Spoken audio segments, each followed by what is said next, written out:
Hola, bienvenidos a el episodio número 12 de Bendito After School, este podcast que tenemos donde Gonzalo y yo hablamos desde nuestra experiencia en diferentes áreas del arte contemporáneo, ¿no? Y hablamos sobre temas relacionados con la profesionalización y sobre cosas que vamos viendo y pues cómo ha sido, digamos, como nuestra experiencia en este mundo del arte.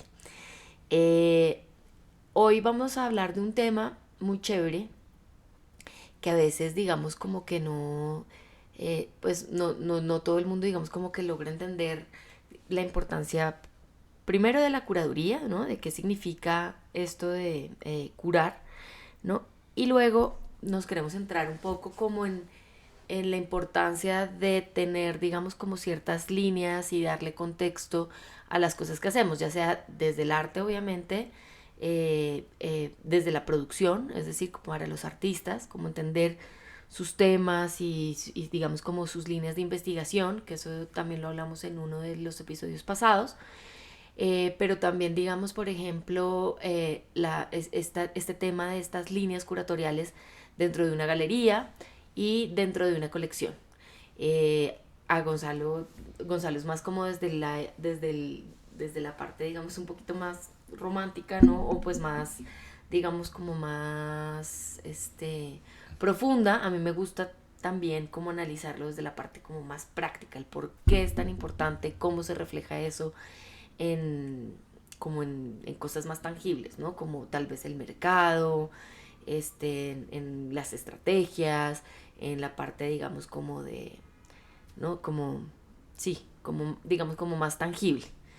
Eh, pues aquí Gonzalo tiene más de 20 años de experiencia en Sí, el tema precisamente de casi la curaduría, 25. Sí, 25 de curaduría en particular. Entonces igual podemos empezar eso, como sí. explicar qué es la curaduría, Bueno, ¿no? nada más Como en decir la que práctica. sí es, yo no diría que es romántico el Ujú. ejercicio, para nada. Yo diría que es más bien como un ejercicio, pues, de sintonización de muchas cosas, ¿no? Es lo que yo creo. Y el nombre, o sea, el concepto de la palabra curaduría viene del griego y latín, ¿no? Que es curare, ¿no? Y tiene que ver con cuidar, ¿no? Entonces es un cuidador, un curador realmente es un cuidador. No en el sentido de que yo cuido y protejo de las obras de arte, sino que cuido los contenidos, cuido que esa obra de arte, si va a estar en determinado lugar en relación con otras obras de arte, pues tenga sentido. Tiene alguien que cuidar que esas cosas hagan conexión, ¿no? Nada más. Entonces, digamos, pues para los que, digamos, no entienden muy bien cómo esta figura del curador, digamos, ¿tú qué haces? A ver, como empezar por ahí, como... Bueno, eso depende un poco del espacio en el que estemos hablando, ¿no? Cuando yo empecé mi carrera, pues estaba en el Museo Carrillo Gil, luego pasé por el Muca Roma, luego me fui al Marco de Monterrey y ahora soy independiente, ¿no? Ahora estoy en otra cosa. Pero básicamente a lo que voy es que el espacio define un poco el alcance de lo que hace un curador, ¿no? Mientras que en el Muca Roma era un poco todólogo, ¿no? Desde estar hablándole a proveedores y de instalación y todo, además de lo que les comenté al inicio de cuidar los contenidos.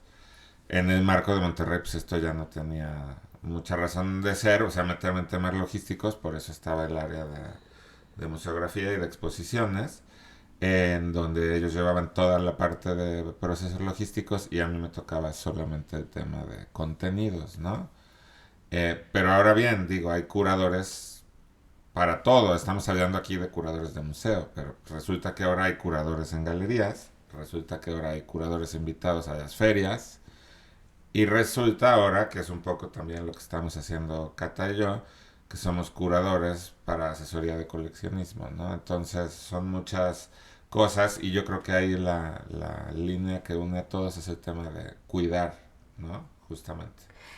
Pero básicamente, digamos, por ejemplo, igual como editora, yo, por ejemplo, cuando trabajaba en la revista, pues un poquito consistía, pues, o la idea era eh, como percibir temas, ¿no? Que vale la pena eh, poner a la mesa, ¿no? E invitar, ¿no? Y armar, digamos, como diálogos entre diferentes artistas, por ejemplo, ¿no? En el caso de la revista o en el caso de una exposición. Entonces, digamos, por ejemplo, juntar artistas que hablen sobre un tema, pero ya depende, digamos, como el ángulo que le quiera dar el curador, ¿no?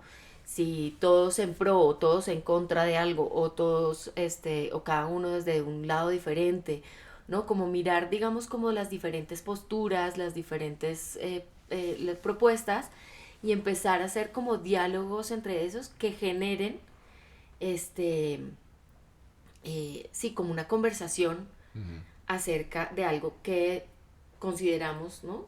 Relevante para el momento histórico en el que estamos viviendo, ¿no? Entonces, digamos, eso es lo que hace también un artista, ¿no? El artista está hablando y produciendo obras, desarrollando proyectos alrededor de algo que se le hace importante a ese artista por algo que le sucedió, por la esquinita del mundo donde está viendo su vida, digamos, donde está entendiendo, digamos, como esa realidad, ¿no? Que eso sí, pues es tan diferente como personas hay en el mundo, ¿no?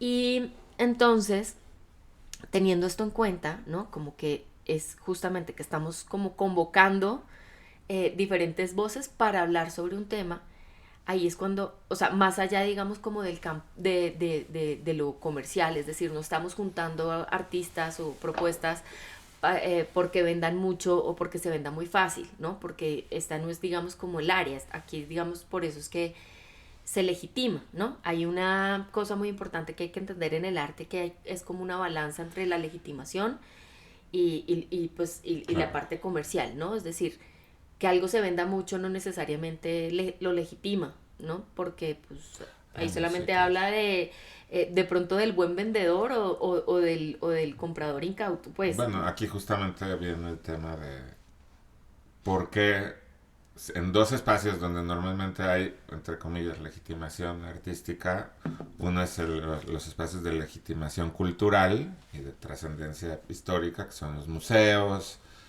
las instituciones de gobierno o privadas, ¿no? Que fomentan el arte y la cultura, y en los espacios de legitimación comercial, ¿no? Que son básicamente las galerías y las ferias. ¿Por qué? A ver, esto es puro sentido común.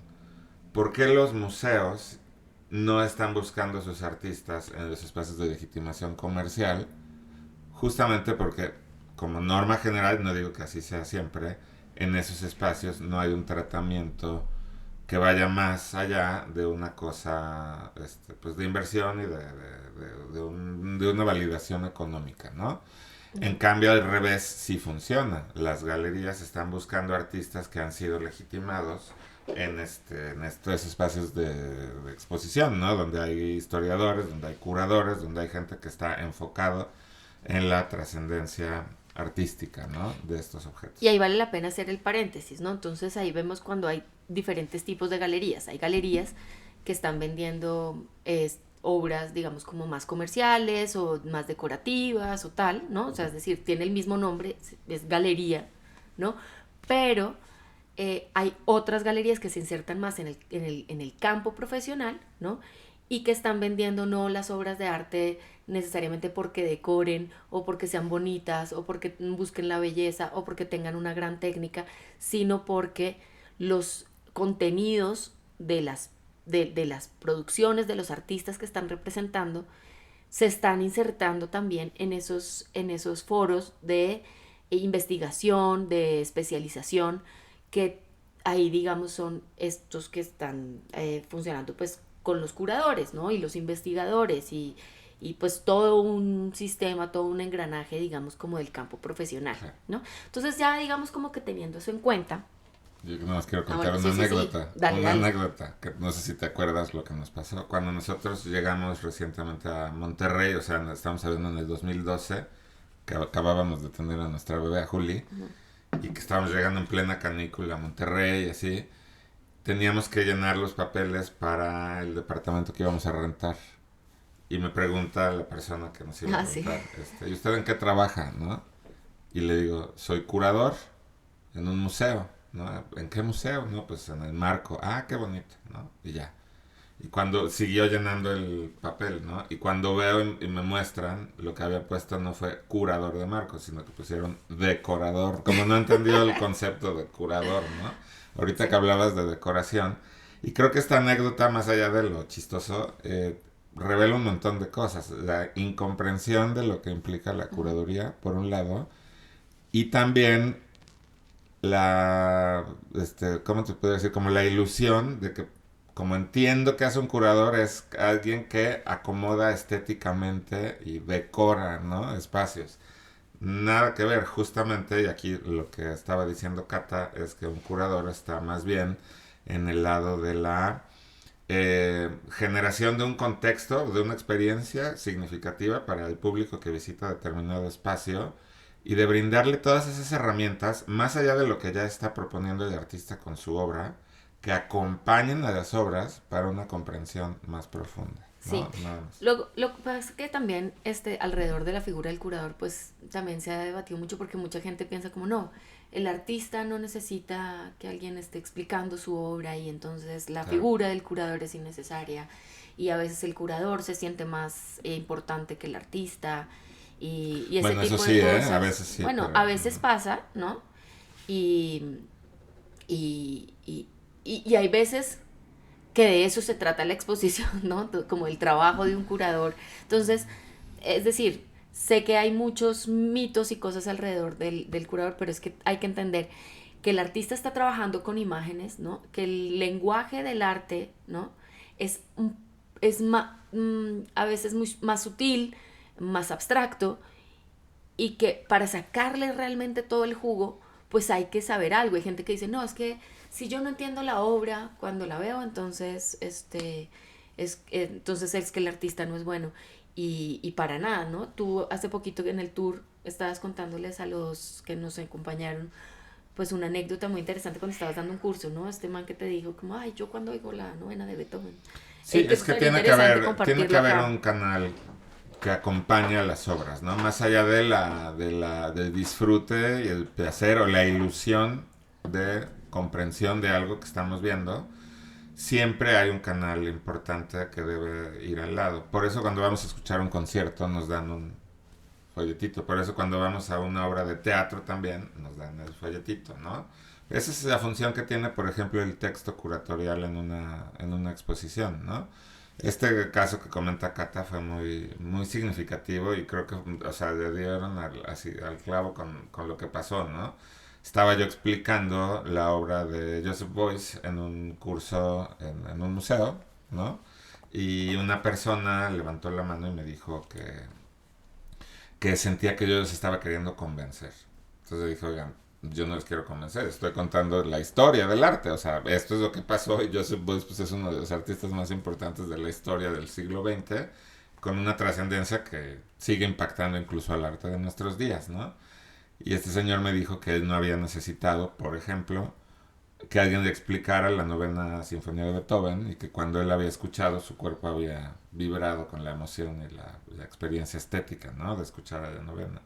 Y no me pudo poner mejor ejemplo porque justamente para poder disfrutar la novena de Beethoven tenemos que saber que cuando Beethoven escribió esa sinfonía ya estaba sordo, ¿no? Entonces nunca la oyó, la construyó en su cabeza, ¿no? Y más allá de solamente esa posibilidad de construir algo a pesar de estar sordo, era el tema de que amplió el número de músicos en una orquesta, se metió en temas de composición y de armonía que eran sumamente innovadores para su época, ¿no? Y pues yo creo que eso es un dato sumamente importante para que la próxima vez que uno escuche la novena de Beethoven, podamos decir, sí, qué bonito, se me enchina la piel, ¿no? Pero además entiendo, ¿no? Y entonces este ejemplo es muy significativo porque saca a la luz un montón de ilusiones de comprensión que han ocurrido con relación al arte a lo largo de la historia, ¿no? O sea, literal, vemos la Mona Lisa. ¿Ustedes cuántos de los millones de turistas que pasan frente de la Mona Lisa creen que entienden? Hay esta falta de comprensión, es decir, nada más me tengo que parar enfrente de una obra a ver si me gusta, a ver si me transmite algo de alegría y felicidad, y eso es Eso es así de parte más chiquita de toda la problemática que implica la producción artística, ¿no? Literal estoy diciendo algo pues que mis compañeros artistas y curadores y la gente que sabe va a estar de acuerdo conmigo. Percibir al arte nada más como esta expectativa de belleza, pues es un error gigantesco, ¿no? Entonces, para eso es la curaduría, para entender justamente toda esa otra información que no está en la obra, pero que es sumamente importante conocerla para apreciar más la obra, Yo ¿no? siempre hablo, digamos, en los cursos y eso, pues el caso, no, las meninas de Velázquez. Entonces, claro, uno puede ver el cuadro y decir, wow, ¿no? Pues el man sí tenía talento, ¿no? Pues le quedó igualito. No sé, ¿sabes? O sea, se ve bien realista y las proporciones y todo ese tipo de cosas, pero pues obviamente hasta que uno no le... Sí, o sea, puede que uno se dé cuenta que el huevón está ahí reflejándose y entonces que los que está pintando están al fondo, todo ese tipo de cosas, pero pues sí es importante que alguien nos dé, digamos, como esos datos por si acaso se nos pasan de noche, ¿no? ¿No? Y es ahí cuando uno entiende. Entonces, pues entendiendo, digamos, como esta parte, ¿no? Y como identificando un poquito todas estas cosas que se piensan, digamos, como alrededor de la curaduría, pues el decir, digamos, que una colección necesita una curaduría o que una galería necesita tener también una línea curatorial o que una feria y tal, pues a veces, pues es como, suena como un poco raro. Pero es que miren, o sea, pensándolo en empezando por el tema de la colección, ¿no? Claro, uno puede comprar, digamos, los muñecos de He-Man, una tortuga ninja, los G.I. Joe, o sea, como varios muñequitos, digamos, como de diferentes colecciones, ¿no? Eso no me hace coleccionista, o sea, me hace comprador de juguetes y colección de juguetes en general, tal vez, ¿no? Desde el Pero gusto nada sí, más. desde el gusto, pues este me pareció chévere, tal, pero no es hasta que uno no tiene, digamos, como la colección completa o algo así, ¿no? Digamos, por ejemplo, ya tengo todos los muñequitos de, bueno, los action figures, porque Ujú.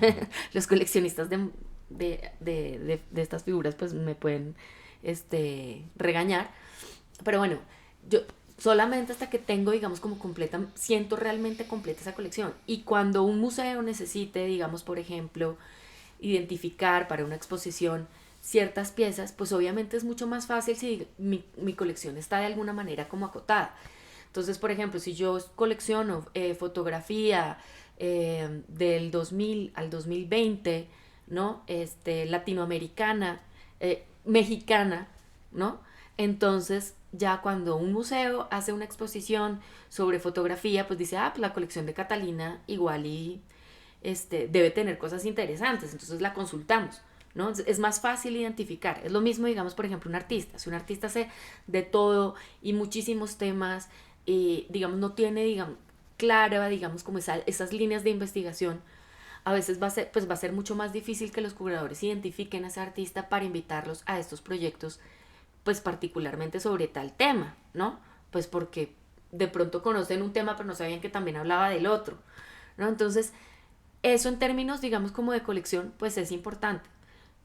Si lo quiere ver, pues para tener una colección más completa, ¿no? Para definir, digamos, los intereses y empezar a adquirir piezas y sumar a la colección obras que estén sumando a ese diálogo, a esos temas que a mí me interesan, ¿no? Como coleccionista, ¿no? Pero también si quieren véanlo por el tema de la inversión, porque en la medida que a mí me pidan prestadas obras para exposiciones, se legitimen en ese espacio, me las devuelvan, esas obras mías las demás que tiene el artista y las demás que tienen los demás coleccionistas de ese artista, pues crece, o sea, la inversión pues empieza a ganar, digamos, como plusvalía, ¿no?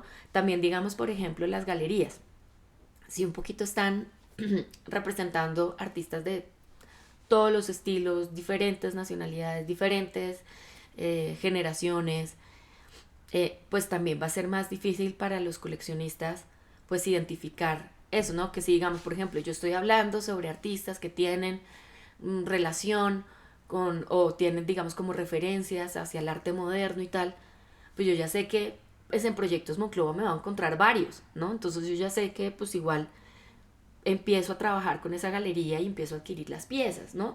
Obviamente esta galería, Proyectos Monclova, no tiene todos los artistas que hablan sobre eso, ¿no?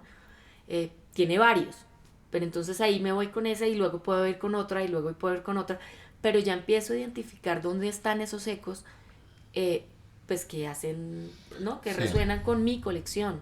yo creo que la clave está en la información, ¿sí? Creo entonces que cualquier persona que quiera coleccionar se puede empapar del tema, puede encontrar su tema y volverse un experto eventualmente en ese tema, ¿sí? Ujú. El asunto es que mucha gente que colecciona, pues también pues, trabajan y tienen otras actividades, ¿no? Y muy seguido las colecciones justamente vienen o de empresas o de personas que tienen los medios para poder adquirir numerosas piezas, ¿no? Y entonces no necesariamente están allí. Claro que hay dos o tres en la historia Ujú. del coleccionismo. Ha habido varios casos de, de coleccionistas que son realmente expertos en sus temas, ¿no? Sin embargo, aquí lo que está pasando es que hay que entender que la curaduría es un ámbito de especialización.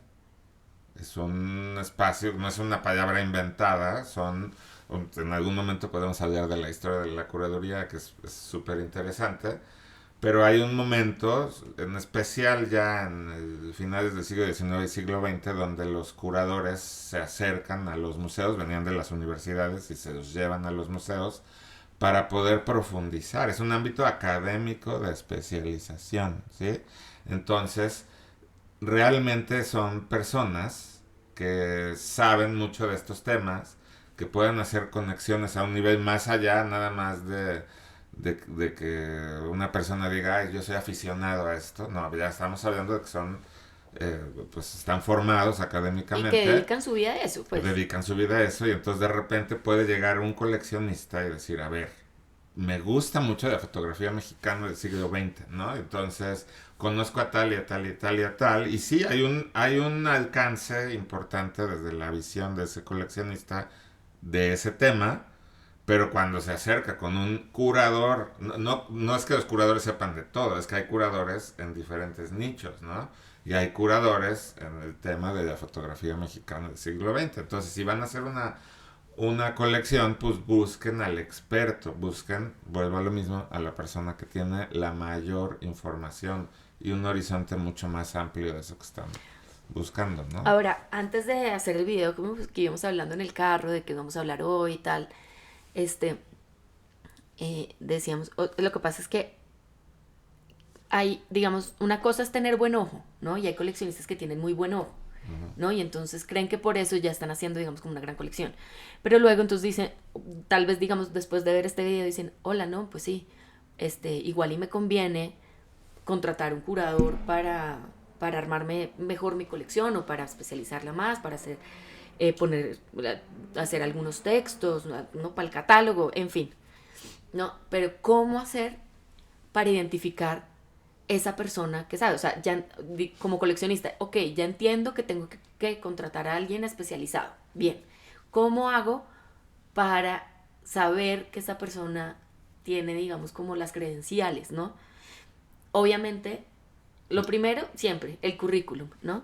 Si agarran el currículum y empiezan a ver que todo es comercial, ¿no? O que hizo tal proyecto para tal galería y para tal... Si solamente es el ámbito comercial, ahí entonces, pues no conviene mucho, ¿no? Porque Igual es que una... con los artistas, Sí, idéntico, también, ¿no? igual, cuando están viendo, si adquirir una obra o no, pues tienen que darse cuenta, pues, que tanto el artista está poniéndole atención a toda esta parte de legitimación, no Sí, comercial.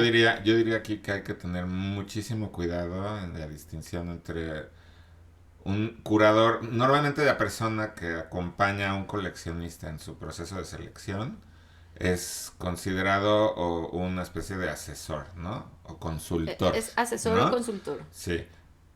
Digamos que es la curaduría adaptada o inclinada hacia ese interés específico, ¿no? Pero hay que saber distinguir muy bien entre un consultor, asesor, curador y un dealer. Ahí es sumamente importante porque si nos acercamos con personas que solamente están en el ámbito económico, ¿no? Y de inversión del arte, lo que van a buscar es hacer negocio. Y si ustedes se acercan con un curador, asesor o consultor, lo que va a buscar es generar sentido para que esa colección tenga una trascendencia más allá de solo su valor económico. Va a tener un valor y una trascendencia cultural, ¿no? Y es Ujú. muy difícil saber distinguirlos porque los dos tienen un discurso elaborado, nada más que el curador curadora es mucho más enfocado hacia ese valor trascendental cultural y el otro es nada más una, perdón, con mucho respeto para mí, pero es nada más como una labia para poder vender, No, ¿no? Entonces hay que o tener sea, hay cuidado. dealers que, digamos, no solamente están vendiendo, o sea, lo que se deje, ¿no? Es decir, hay dealers que, digamos, que de alguna manera también están un poco asesorando, ¿no? Pe- pero, digamos, como que sí trabajan con unos artistas. Es más, yo misma he sido eso, ¿no? O sea, de alguna manera asesoro y también tengo unos artistas y entonces veo cuál puede ser, digamos, como esa mejor inversión para ese cliente que estoy Sí, buscando. pero tu diferencia está en que tú no vas a vender una cosa nada más porque vas a ganarte tu tajada, ¿no? Porque siempre está el objetivo central de que pues sabes sobre el tema, te empapas sobre la obra de él o la artista que estés Ajá. promoviendo y estás garantizándole a quien compre. Fíjense, aquí está la cuestión otra vez. Como este dilema entre quién elige primero las galerías o los museos, aquí está en que el asesor realmente va a estar poniendo atención en los dos aspectos. Que sea una obra trascendental, que haga una conexión real con el coleccionista, pero que al mismo tiempo tenga un potencial de inversión, ¿no? Claro. Eso es lo que has hecho tú siempre, ¿no? Bueno, lo que pasa es que, a ver, para que igual nos entienda mejor. La diferencia entre asesor y curador es que el curador está más especializado en el tema de investigación y de trascendencia, digamos, histórica. El asesor es una persona que tiene, digamos, como esas nociones, pero también del mercado. El curador a veces no tiene ni idea del mercado. Te va a decir, este es el mejor artista y de pronto es el mejor artista, igual y tiene hecho un relajo su mercado y pone los precios mal. Entonces es como, bueno, seguro va a tener un artista muy chévere en su colección, pero no necesariamente es, digamos, como un artista que va a seguir trabajando en unos años o pues o que va a tener, digamos, como un mercado estable y ese tipo de cosas. Entonces el asesor es como que tiene como una pata en cada lado, ¿no? El dealer está desde, digamos, desde la venta y la compra, ¿no? Del arte, ¿no? Porque también están, digamos, estos dealers que yo les digo, oiga, yo tengo un free acá, ayúdeme a venderlo, ¿no? Entonces él consigue cliente, ¿no? El dealer, digamos, es de este lado nomás, o sea, y está concentrado. Obviamente, así como hay de galerías a galerías, hay de artistas a artistas, también hay de dealers a dealers. Hay quienes están buscando venderte hasta un perro muerto, pues, o sea, lo que sea, pues, porque quieren hacer negocio. Y hay otros que están, digamos, como más viendo, pues, también como por el bien del Es que coleccionista, el ¿no? O dealer sea, se que parece mucho construye. más al galerista en el sentido en el que ya tiene acuerdos preestablecidos, previos con los artistas, Ajá. con porcentajes.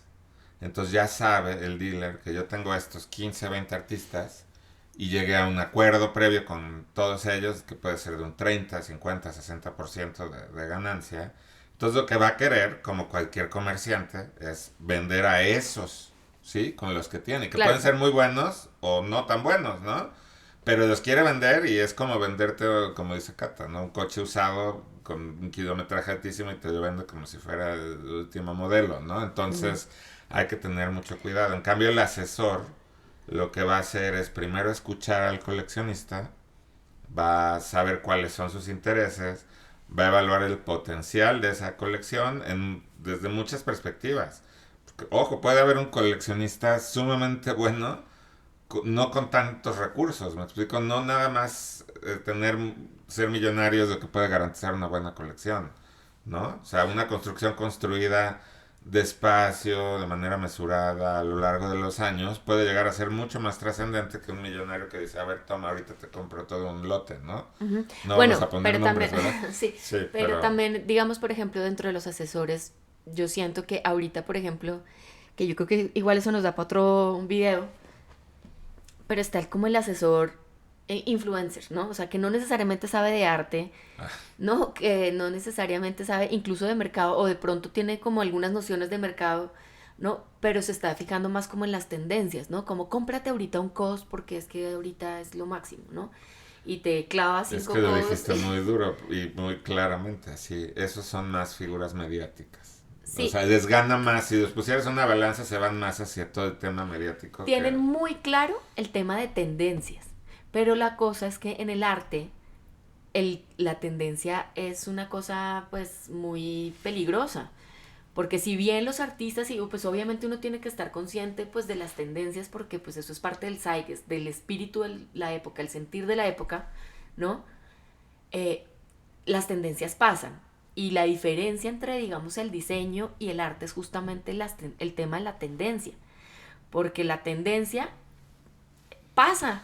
Y lo que se busca con el arte es que no pase de Totalmente de moda, acuerdo. ¿me No vamos entiendes? O a sea, poner nombres porque ni... justamente, Sí. espérame, porque justamente, o sea, no queremos que pase de moda, porque estamos comprando un objeto histórico, es decir, uno no puede decir, ah, es que ya el penacho de Moctezuma ya pasó de moda. No, es un objeto histórico, no va más allá de las tendencias, ¿me entiendes? Entonces eso es súper, súper importante. Ahora, volvemos a la pregunta. ¿Cómo? O sea, ok, listo, ya te entendí. Tenemos que contratar un especialista, bien picudo, ok. ¿Cómo hago para identificarlo? ¿Cómo hago para saber quién puede ser esa persona? ¿Me entiendes? O sea, yo diría, no, igual es una pregunta, si quieres empieza tú, Mm, tú cómo, o sea, sí, ¿cómo responderías a esa pregunta? bueno, yo creo que lo dijimos hace rato, es buscar el currículum de esa persona, saber dónde ha estado involucrado el curador. Primero, si es una persona que tiene información, ojo, es lo mismo que les he dicho siempre, tenemos que garantizar que esa persona tenga información, que tenga principios, ¿no? Eso es súper importante. Y esto pues nada más es revisar, ¿no? O sea, hay que ver dónde ha trabajado, lo que sea. Si le pides un currículum y no hay currículum porque este nada más ha sido un comerciante durante tanto tiempo y no ha Mm, tenido un momento donde pueda realmente evidenciar que sabe, ¿sí? Que haya hecho exposiciones, que haya escrito textos especializados sobre determinados ujú. temas, ¿no? Que esos temas empaten con lo que nos está queriendo asesorar, ¿no? O sea, no le voy a pedir a un curador de fotografía mexicana del siglo XX que me haga que me ayude o me asesore, porque ahora yo estoy interesado en comprar instalación del norte de Europa, ¿no? O sea, tiene que haber una sintonía entre las dos cosas. Es lo mismo que pasa con los artistas, o sea, tienes que buscar el currículum porque eso avala las decisiones, ¿no? Sí, o sea, el currículum es un documento que dice quién me ha reseñado, expuesto, publicado, premiado, en fin, el currículum es muy importante. Pero ahora, aquí un paréntesis, ¿no? Hay cuando estén revisando el currículum, aquí un consejo, así como digamos, como revisar, digamos, como que no todo se le vaya a lo comercial. Hay otra cosa, que no todo se le vaya a cosas como de gobierno, porque sobre todo pues, en Latinoamérica, pues o por lo menos yo puedo hablar de Colombia y México que conozco, pasa mucho que, no, que la Casa de la Cultura de no sé dónde, que en la embajada de tal lugar, y esos lugares no necesariamente son, o sea, parecen, digamos, o sea, pues son públicos, ¿no? Pues en el sentido que se manejan pues con el erario y tal, y técnicamente pues tendrían más legitimación, pero a veces los políticos pues no saben mucho de arte. Entonces, por ejemplo, si yo fui, Bueno, si espérate, trabajé, aquí tengo que salir un poquito de la defensa, ¿no? bueno, bueno, Depende del alcance y el nivel del espacio. Probablemente en algunos museos, en algunos espacios del interior, nada más lo vamos a decir así, sí sean puestos designados políticamente. Sin embargo, en las ciudades más importantes de Colombia, de México y de América Latina, donde hay espacios, por suerte estamos hablando de un crecimiento orgánico, donde los que han llegado a ocupar los puestos de dirección han sido especialistas en temas de arte. Pero estoy hablando de museos, ¿sí? sí, de Ya no museos, podemos ni no, remotamente sugerir que el director de Bellas Artes tiene, porque es un espacio público, no tiene esa sí, no. validación, porque estamos hablando de un espacio de mucha atención y de muchísima Pero yo no me importancia, refiero ¿no? a esos, eso es Mm. claro que sí, obviamente, pero yo me refiero más, digamos, por ejemplo, suena impresionante, ¿no? La Casa de la Cultura de México en París, ¿no? Suena elegantísimo, ¿no? Pero pues de pronto ahí, o sea, no estoy diciendo que sea el caso, o sea, no sé quién, si existas ni siquiera, pues, pero puede ser que esa persona sea, no sé, el esposo o la esposa del embajador y que le dieron un puesto y simplemente necesitan ver que esos lugares donde ha trabajado la persona haya un comité curatorial, haya una investigación, haya algo que valide, digamos, o como que legitime eso dentro del arte, ¿no? Es O por sea, ejemplo... sí pasa, ¿no? Digo, no vamos a decir nombres, pero sí nos pasó en Monterrey, no vamos a decir en qué espacio, un espacio que anteriormente había estado muy, con mucho prestigio, muy pocos recursos, pero con una trayectoria importante. Así. Y sí, vamos a decir, cuando llegó el gobierno del Bronco, pues se pusieron un montón de puestos así políticos y era sumamente incómodo para la comunidad de la ciudad ver que en ese espacio, insisto, no era así Sí, como era estelar, no dinero. era estelar. Y ahí sí no vamos a decir nombres, pero ese No, pero era espacio, una persona que había sido peluquera, ¿no? Tenía peluquerías, o sea, no tenían... entonces, sí, o sea, nada que ver, ¿no? Entonces, sí pasa, nada más yo quería nada más acotar que los espacios de mayor relevancia y mayor importancia en América Latina están ocupados actualmente por personas que se han formado en el medio, ¿no? Sí, pero volviendo, digamos, como al tema de la pregunta de cómo identificar y este tip que les paso, como no se dejen llevar solamente, digamos, como por los nombres. Que es esto que pasa, que les digo, de la Casa de la Cultura de no sé dónde, que es ese tipo de cosas, ¿no? Es como también uno ve mucho, digamos, en los currículums de los artistas. Y yo les digo, pues, a la gente cuando esté revisando el currículum, que si el currículum es puro, digamos, exposiciones en el Four Seasons, ¿no? En un hotel y elegantísimo, ¿no? Pues el hotel no está dedicando recursos ni económicos ni humanos, pues, para estudiar el arte. O sea, lo que están haciendo es poner ahí algo bonito para sus huéspedes. O sea, lo que están haciendo, o sea, es decir, su interés, su objetivo es vender noches de hotel.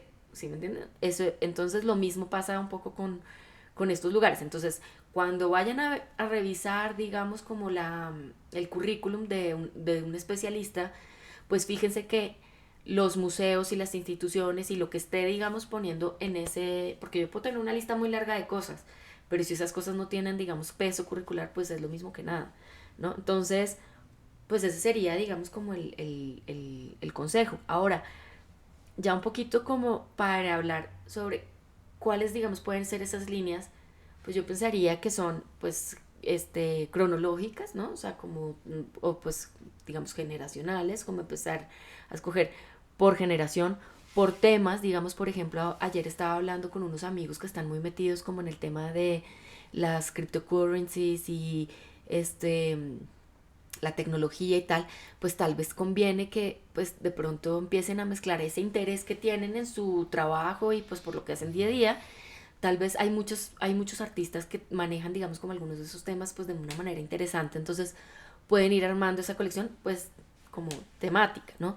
Puede ser por estilo, puede ser también por técnica, ¿no? Yo diría que todo eso es bien importante, pero tienen que tener un elemento esencial y que tienen que estar apasionados por ese tema. O sea, es que no se Sí. nos olvide que seguimos hablando de arte y seguimos hablando de algo que realmente puede establecer conexión con nuestra experiencia, o sea, como espectadores, como público, como coleccionistas a muchos niveles, ¿no? Sí, a nivel emocional, como Ujú. la novena de Beethoven, pero a nivel intelectual, a nivel desde muchos ángulos, ¿no? Entonces creo que mientras eso esté y garanticemos lo que está diciendo Cata, de poder encontrar una línea específica, nos podamos apasionar con eso, yo creo que ahí está el terreno ganado, ¿no? Sí, ahora, no se trata de hacer tampoco una colección aburrida que esté, digamos, como tan cerrada. Yo, digamos, por ejemplo, en un artículo que escribí para Forbes, daba como a un abecedario, ¿no? Como de consejos para coleccionistas y en uno de esos era también como, o sea, entender que a veces una pieza pues algunas piezas que desde el contrapunto sigan hablando del tema puede ser muy interesante. Tengo un amigo que tiene una colección que es una locura y es, digamos, como contradice todo lo que estamos diciendo, ¿no? Porque de alguna forma él tiene pues una colección de arte sacro, moderno, contemporáneo y popular. Y uno diría, no, pues tiene de chile, mole y pozole, ¿no? O sea, como de todo. Pero en las 4 hay una característica clara. Y es que, en- o sea, parece que el objetivo de esa colección es confundir a cualquier historiador. O sea, yo creo que el historiador que llegue a esa casa y vea esa colección pierde el año. O sea, Cortocircuito. cortocircuito. Porque lo que uno cree que es un arte moderno, no es pero ultra contemporáneo. Y eso que es súper contemporáneo nos resulta que es arte sacro, pero rarísimo. Cosas de arte sacro uno dice, no, esto definitivamente tiene que ser arte contemporáneo, ¿no? El arte popular todo se mezcla, o sea, tiene, por ejemplo, una colección de dildos de monja del siglo no sé qué, ¿no? Puesto al lado de un Frida Kahlo en el baño, o sea, y luego unas pulgas vestidas así chiquititas, ¿no? O sea, pulgas reales, digamos como las pulgas, pero con sombrerito y camisa. Una locura, ¿no? Entonces, Bueno, lo que tiene es una personalidad esa colección, claro, ¿no? entonces esa colección a mí me parece increíble, ¿no? Es totalmente deschavetada en el sentido de que en uno, o Y sea, es gigantesca, gigante, ¿no? sí, es Es una una locura, colección ridícula. Sí. pero